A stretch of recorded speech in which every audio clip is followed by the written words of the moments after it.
This program aims to find solutions to your medical queries. It seeks answers to common health problems that have been hounding you. We will help you out in finding answers to your medical concerns. I'm Angel Jacob and this is Medtalk, your weekly on-air health consultation here on the Solar News Channel.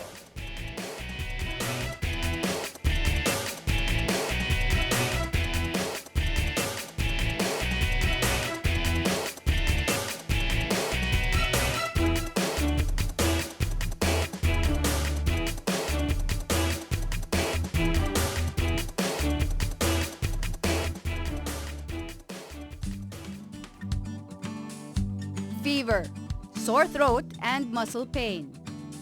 These are the symptoms of a global epidemic called influenza, or most commonly known as the flu. Recently, the U.S. Center for Disease Control and Prevention announced that the flu has officially reached the epidemic stage in the United States.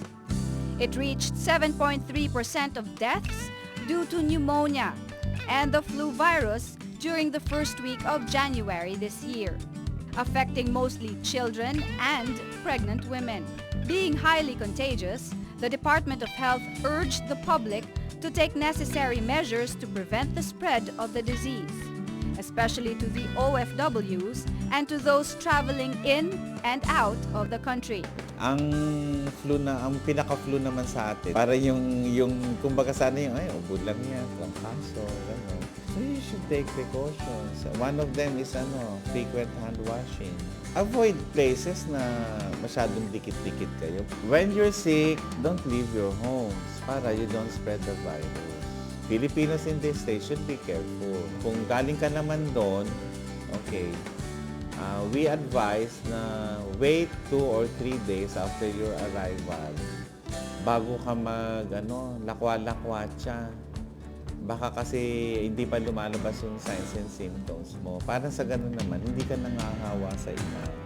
The spread of the influenza virus has been a cause for alarm in many countries, including the Philippines. Given this fact, how can we protect our family from the disease? Tonight is a special episode as we have with us DOH Undersecretary Dr. Teddy Erbosa. You can participate in the discussion by calling our hotline, following us on Twitter, and by email. Now let's start our discussion. Good evening, Yusek Ted. Good evening, Angel, and Welcome thank you for inviting me here. Oh, the pleasure is ours. You know, we're going to be talking about the flu tonight. A lot of people have noticed that it has become an epidemic in the United States. Yes, actually, luckily it's waning. They did have the winter season in the northern hemisphere is really flu season. But this past year, it was actually an epidemic because it killed, they had a higher incidence of deaths from children and elderlies, the complications of pneumonia after they get the flu. Mm-hmm. So they recommended immediate vaccination of those who are high risk. Mm-hmm. And before we get vaccinated, before we learn more about this epidemic, what exactly is the flu virus? The flu is a virus. The influenza is caused by a virus that spreads very easily through what we call aerosol spray. That means through sneezing and coughing and through spread of our body fluids from when you touch your nose and mouth and eyes when you have the illness, and then spreading it to the doorknobs, to elevator buttons, and to many places. So it spreads very fast, but it's actually very mild.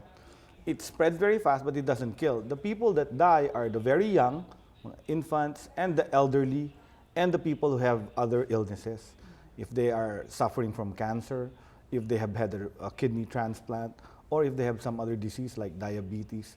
These are the people that can die from the complications of influenza. But normal people like you and me who are healthy should recover. It should recover very fast. Unfortunately, it spreads very fast in an office, in the classroom, in our home, with our relatives. That's the problem with this virus. So it's very scary. And we saw that in the North American continent this winter. Talagang the charts will up the roof with the people having the virus and their even clogging up the emergency rooms of the hospitals. One thing that is also good is that we have tweets that come in. We have our Facebook fans who also write in, and by email as well. So now we have a tweet, Yusek Teddy, from Jordan Marcos. He asks, what are the symptoms of the flu, and when does one need to see his doctor upon contracting the virus? So That's a very good tweet or question.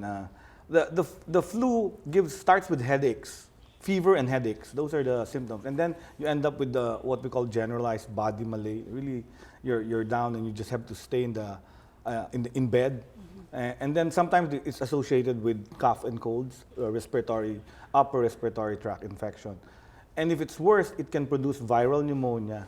Now, you don't really need to go to the doctor on that particular attack, but when you start to have longer than 3 to 5 days of illness and you're down, I already recommend having a consult, because you may have recovered from the flu, but another bacterial infection took over because our immune system goes down. So because it's low, our body defenses are low, bacterial infection can come in, and the most common complication of a flu or a trancaso is really a bacterial pneumonia. And this is the one that kills the elderly. It's not the flu virus itself. It's not the flu itself, it's the complication. Although we have viruses that can cause viral pneumonia, especially if the immune system is weak. So that's also possible. But as long as you're having longer periods of duration of illness and you're not recovering, it's self-limiting. Within a week, I'd recommend you go for a consult. Any doctor should be able to diagnose and treat you. Thank you, Sec. We have another tweet from Marie Placides. What are the complications of the flu, especially in children? Could this be fatal? Yes, it can be fatal, especially in children. And as I said, it's the pneumonia. It's the pneumonia that really is the killer, because what happens is we have an infection in our lungs. Normally, it's just the throat and the nose. But in a complicated situation, bacterial pneumonia can occur, and you'll have lobar pneumonia. The kid cannot breathe, and eventually it consolidates, the lung solidifies, and then eventually they can die from this complication. How does it lead to pneumonia, just from the normal flu that one may contract? Yeah, because your body defenses are down. Normally, if you're healthy, your body defenses, your immune system would be triggered. The stem cells would be triggered, and they will release white cells and other macrophages or other cells that will now eat up the viruses or fight with the viruses. If you've just gotten the flu and then another bacteria or virus hits you, there's no more army left behind. So you get the full illness, and then it progresses to a very severe pneumonia. That's why sometimes they say that you have a relapse from the flu, but it's actually a bacterial on top of a viral pneumonia. And one really does need to go to the doctor right away. Kasi if you're in a confined space, like what you said earlier, hawa-hawa na lahat. Once you have pneumonia, you need to be hospitalized, and sometimes we need to give the antibiotics intravenously so that you can recover. It cannot be just oral antibiotics, because recovery will not happen if we give it just by orally.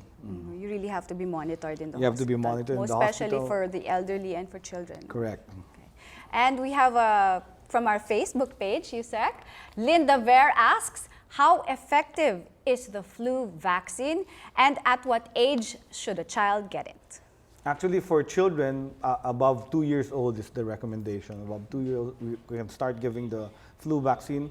Yes, the flu is effective, very effective, if it is the correct strain.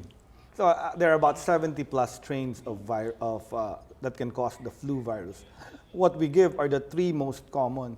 So that's it's a trivalent vaccine. They call it a trivalent because there are 3 viruses inside, attenuated or dead viruses. So that's what they put in the vaccine, and that's what you get injected with. It triggers your immune system to produce antibodies for those three viruses. So it's safe. Of course, it's well studied, although there are some complications in it. Very rare. What are the complications? Very rare. What are the rare complications? Some rare diseases have been mentioned to be caused by vaccination from flu, and the one that's been reported is the GBS or Guillain-Barré syndrome.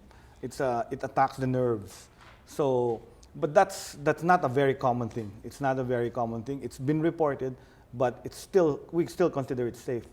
In terms of effectivity, we really need to give it to the children and to the high-risk elderly and those who are sick. But for young adults or healthy individuals, the computed effectivity is something like 65%. So you weigh it between whether getting it or just riding the virus to recovery. It's a self-limiting illness. Yes. It's not going to kill you, Yes. right? So when you get it naturally, you also get a natural immunity. But that's what happens. The virus gets into your blood and you develop the antibodies for that strain. Without the vaccine. Without the vaccine, that's called natural immunity. Vaccination is immunization artificially. So we stimulate your immune system by giving you the dead virus so that you can have the defenses, the antibodies that will kill the virus in case you get exposed to it. Just in case we get exposed. To it. It's parang a preventive measure. Correct. Lalo na when we're going to travel or when we're in a meeting, Yes. maybe the gym or at work. Correct. It's the most effective preventive measure of influenza, giving the vaccines. However, there are other measures like hygiene. We were describing hand washing. The earlier Assistant Secretary Tayag mentioned the importance of hand washing. Why? Because how did it spread? It spreads by sneezing, going into your hands, and your hands, shaking hands with other people, holding stuff, passing a glass of water to someone, or touching the doorknob. And these are things that spread very fast. Within a few hours, the virus is still there. 3 to 4 hours, someone touches it, and then they touch their nose again, they get the virus already. So to protect everyone, it's recommended to use alcohol rubs, alcohol gels, very popular now. That's actually developed by the World Health Organization. Did you know that? Use this product. The hand sanitizer. The hand sanitizer was developed by the World Health Organization in areas where there is no soap. So the idea is that you still have to kill the bacteria with the alcohol in the gel. So that's it's got a gel, so it won't dry up your hands. If you use alcohol all the time, It's going to dry up it's your going to hands. dry up your hands. So you weigh that. But then soap and water is good. It will also kill the bacteria and it will keep your hands clean. And that's the best way to prevent this. Good personal hygiene and being conscious about spreading the vaccine, the virus, I mean. And in being very conscious, we have another question from our Facebook page. Anne Castaneda asks, I had fever after getting vaccinated. Is this normal? It's not normal, but it can happen. The fever is really the intended effect. It should be a low-grade fever. It shouldn't be high fever. So it's symptoms of the same symptoms of the flu, but very small scale, like overnight, you'd have high temperature. So what's a low-grade fever? What is that? 37.5 to 38.5, 39 degrees centigrade upwards is high temperature. So that kind of is the response of our body. That means the vaccine is stimulating your defense. It stimulated the stem cells to produce antibodies against it. That's why some of the substances released, the cytokines, raises our temperature, our body temperature. Okay, so it's just normal, you know, Yes. with the numbers that you've given. Correct. Low-grade fever. Low-grade fever. When we come back, we will get to know more about the flu virus and its new strains. We're here on Medtalk. The flu is the most infectious disease in the world.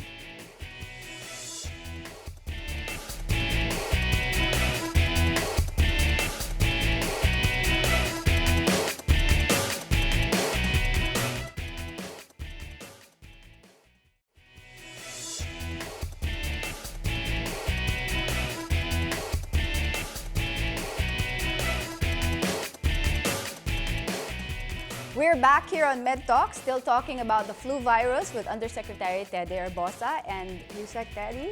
We have someone on the line, Sheila Manrique. Hi, Sheila. Hello. Yes, I just have a question. Please go ahead. You see, I am pregnant right now. Is it possible to get a flu vaccine? Yes, Sheila, you can get a flu vaccine. In fact, during the time we had the epidemic in 2009, 2010, the pandemic, where we actually targeted pregnant women to be given the virus. But there is some risk. Maybe you should also consult your obstetrician because sometimes you don't want to give the virus, especially during the first trimester, in the early time of your pregnancy, because of possible complications for congenital defects and all that stuff. So we're more comfortable giving it if you're in your second or third trimester. So that also has a factor there. So it's always best to consult the obstetrician because you're in a different month of your pregnancy at the time you'll need the vaccine. Okay, Sheila? Yes, that would be all. Okay, take care. All right, Yusek Teddy, now let's talk about the strains of the influenza virus. You've mentioned them earlier already. Maybe you can Correct. talk about Actually, them more. we know the deadly one is the avian influenza, the bird flu. The bird flu is H5N1. The flu season that we call is H1N1. And it's the same as the swine flu. It's also H1N1, but it comes from the pig. But we have the human and H1N1. So they're also self-limiting, but these are, the avian influenza was of interest because it was very fatal.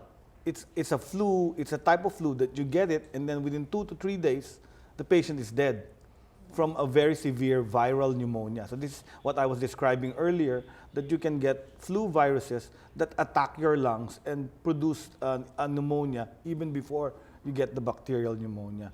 So they're very fatal. The good thing is they don't spread very fast because once the virus dies with the patient that dies. So it's very fatal, but it doesn't spread. The regular flu is mild and it spreads very fast.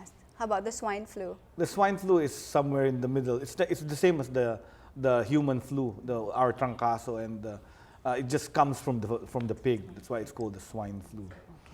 So we're talking about the strains, and we were talking about the vaccine. We're talking about the vaccine. Now we will be talking about those who travel. Okay.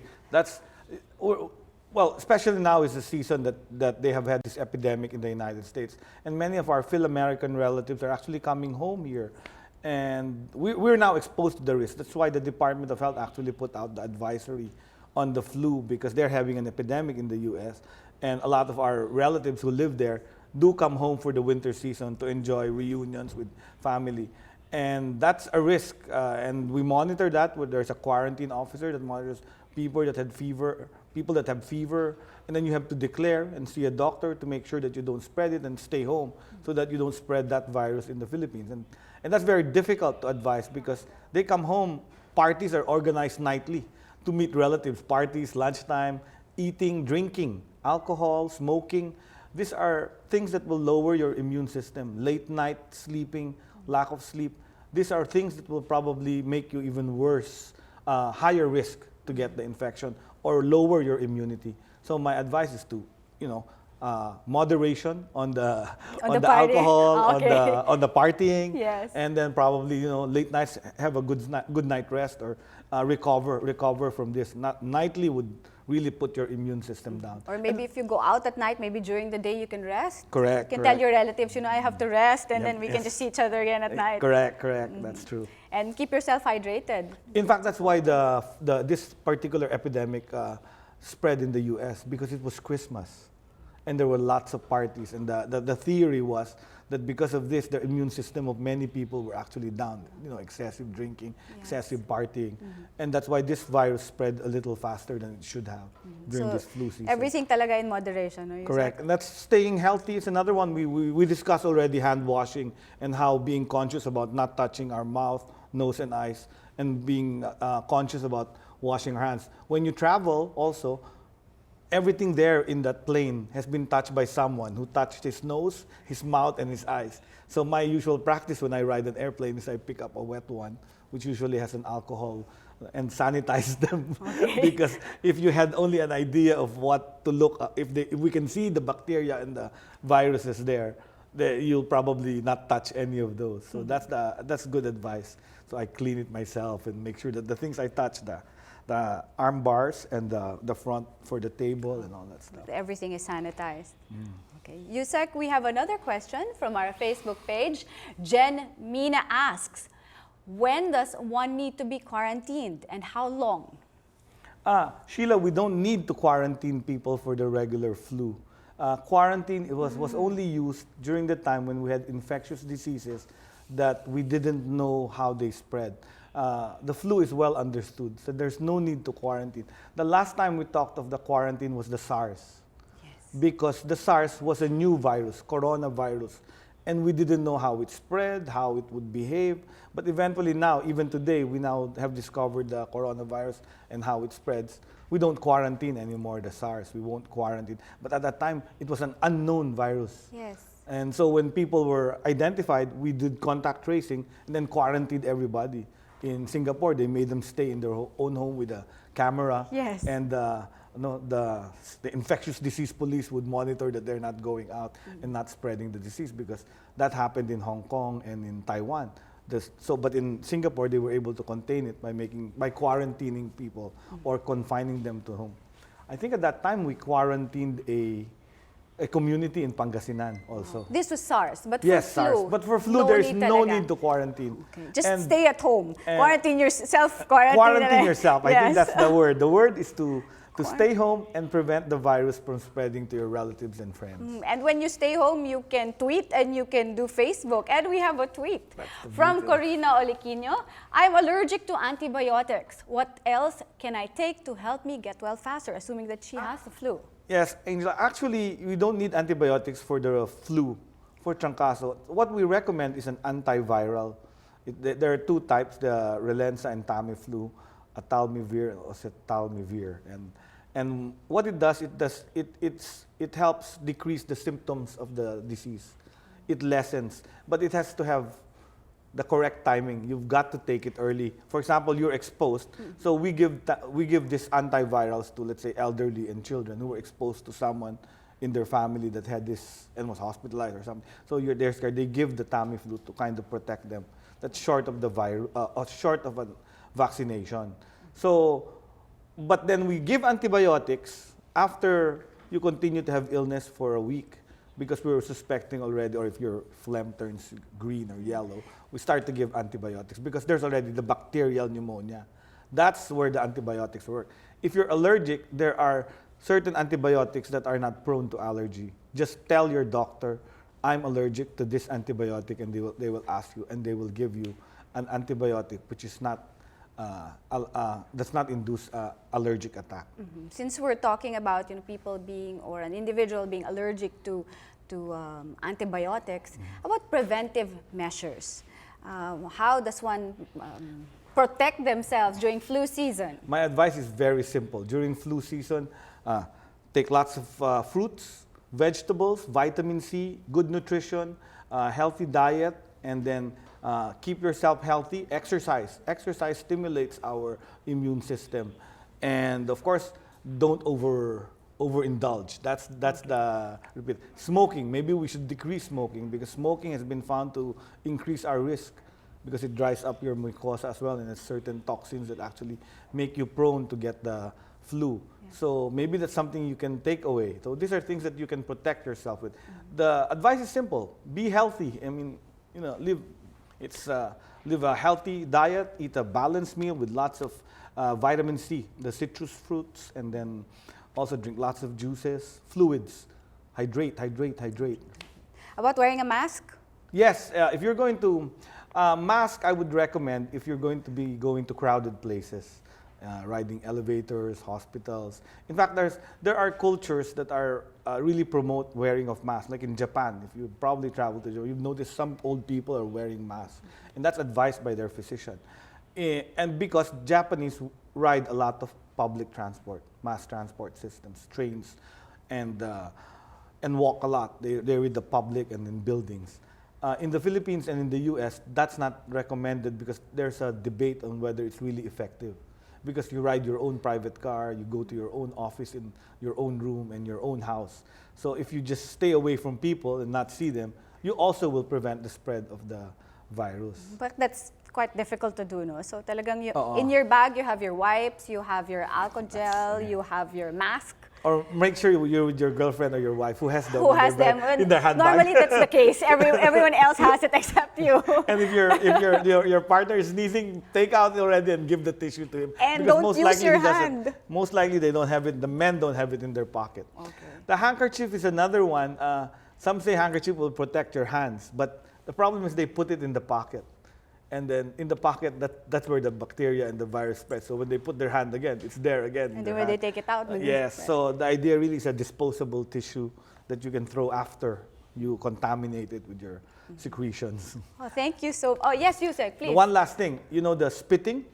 You know why they recommend no spitting in a lot of places? Because the spit, especially if you have the virus, contains the virus as well. And you expose the other people to getting that risk of infection because that virus will fly away and someone walking next to the spit can actually take the virus. So that's another practice we need to remove because that's not a good public health policy. It's not good hygiene. So spit in a tissue or in a toilet or something. Yeah, it's a social responsibility Correct. also. You do Correct. not want to contaminate others. Diba? Correct. Lalo na everyone's like so stressed sometimes and everyone is really working and everyone wants to just, be able to get to that place on time and be able to work productively. And reminding to everyone, the dirtiest things are usually our computer keyboards, which we Okay. don't clean. They probably spend some time during flu season to clean them. Our tablets and our phones. Okay. So maybe we should clean them with sanitizers because people touch them, borrow them, and all that stuff. Exactly. And of course, the doorknobs. We can't talk about the topic enough. Maybe we can have you again, Yusek Sure. Teddy, at another time. Sure, be happy to discuss any of all the diseases that we look at in a public health concern. Thank you so much. Thank you, Angel. Thank you. Again, we'd like to thank Undersecretary Teddy Arbosa for giving us a better understanding of what the flu virus is and how to take better care of ourselves when we have the flu. Thank you very much once again, Secretary. Thank you very much. See you again next Tuesday on Medtalk, 10 p.m. on your scheduled on-air consultation here on the Solar News Channel. This is Angel Jacob. Good night.